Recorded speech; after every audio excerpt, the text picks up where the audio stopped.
ఎందుకు మనం ఇంత జిల్లా మంచి అభివృద్ధి మాట్లాడుకుంటప్పుడు రాష్ట్ర రాజకీయాలు ఒకటే మాట చెప్తాను. రాష్ట్ర రాజకీయాలకు ఎక్కువ మాట్లాడను. ముఖ్యమంత్రి గారు నిరంతరంగా అభివృద్ధి విషయంలో ఏ రాజు లేకుండా ముందుకు పోతూ ఉన్నారు. సరే, ప్రతి పార్టీలో కొంత ప్రజాస్వామిక స్వేచ్ఛ ఎక్కువ ఉంటుంది. అందులో కాంగ్రెస్ పార్టీలో కొంత ప్రజాస్వామ్యం ఎక్కువ. మేము కూడా కొంత బాహటంగా మాట్లాడుకునే వెసులుబాటు కాంగ్రెస్ పార్టీలో ఉంది, ఏ ఇతర పార్టీలు లేదు.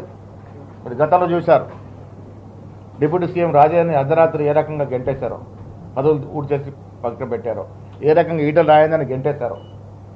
బీజేపీలో అమిత్ షాకి మోడీకి వ్యతిరేకంగా మాట్లాడి ఒక్కరోజున ఉండగలుగుతారా పార్టీలో? సో మా దగ్గర ఇది ప్రజాస్వామ్యం నమ్ముకున్న పార్టీ కాబట్టి కొంత ప్రజాస్వామిక స్వేచ్ఛ ఎక్కువ ఉంటుంది. ఎక్కువ ఉన్నప్పుడు 1-2 మార్లు అవకాశాలు వస్తాయి, మాట్లాడినా దాన్ని సరి చేసుకునే అవకాశాలు.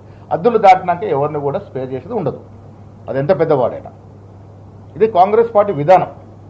పెద్ద పెద్ద నాయకులు మేము ఏఎస్లో పోగొట్టుకున్నాం. క్రమశిక్షణ ఉల్లంఘించిన వారు ఎంతటి పెద్దవారని ఉపేక్షించదు ఉండదు. ఇది కాంగ్రెస్ పార్టీ విధానం.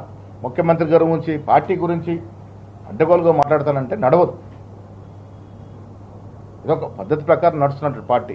స్వేచ్ఛ ఇస్తున్నాం కదా, స్వేచ్ఛ ఉంది కదా అని ఇష్టారాజ్యంగా మాట్లాడడం లేదు. మీకేమైనా బాధ ఉంటే, మీకేమన్నా ఇబ్బందులు ఉన్నప్పుడు చెప్పుకోవడానికి మా కాంగ్రెస్ పార్టీలో దశల వారీగా ఫోరమ్స్ ఉన్నాయి. మీకు ఇబ్బంది ఉంటే పీసీ అధ్యక్షుడు చెప్పుకోవచ్చు. ఇంకా సాటిస్ఫాక్షన్ కాకుంటే ఇన్ఛార్జ్ ఏఐసిసి మీనాక్షి నటరాజన్ గారు నిజాయితీ పర్రాలు, నిక్కచ్చిగా ఉండేటువంటి వ్యక్తిత్వం ఉన్నటువంటి నాయకురాలు కాబట్టి అక్కడ పోయి చెప్పుకోవచ్చు. అక్కడ మీకు సాటిస్ఫై కాకుంటే పై లెవెల్లో కేసీ గారు ఉన్నారు, ఖర్గే గారు ఉన్నారు, ఎప్పుడు అపాయింట్మెంట్ ఇచ్చినా కలుస్తారు, చెప్పుకోవచ్చు.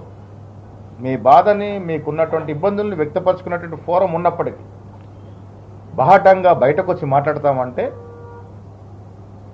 ఆ మాటలను తీరుతెన్నులు బట్టి అద్దులు దాటినప్పుడు డెఫినెట్గా చర్యలు ఉంటాయి. ఇది పార్టీ విధానం.